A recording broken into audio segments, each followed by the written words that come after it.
So I'm Matt Kaner, I'm a composer. I've just written a new piece for the OAE to play in their night shift for 4 violins. If I'm not teaching, then I'll get up and always start composing at 9 and work through till 1. Yeah, and I just kind of sit here and work on whatever I've got to work at.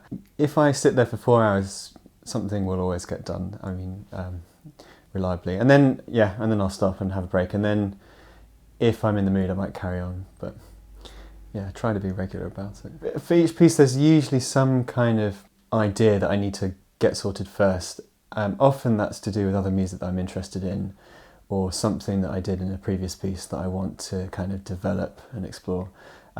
With a piece like this, the one for the OAE, it's a really specific instrumentation for violins. You have quite a limited range, and the instruments they're the highest string instruments, so that's quite a challenge. And one of the things that I did just to extend the range slightly is, rather than using the normal tuning on all of the instruments, which would be these strings, I actually tuned the 4th violin's lowest string down to this note, so you get... and those two kind of open strings actually are what you hear at the beginning of the piece.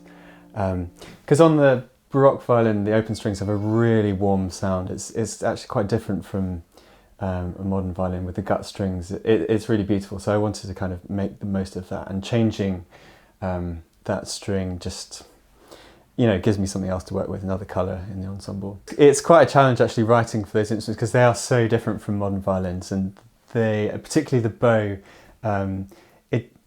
the way it works is that as soon as you play a note, it kind of just disappears. So every note has a kind of a sort of fade to it, which is really different from the modern violin when you can build these long phrases.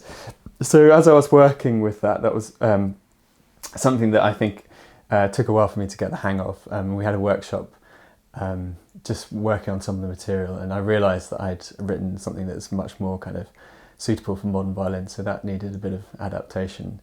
But it's fun. It's a really exciting challenge to work with those instruments and discover new sounds and things. So.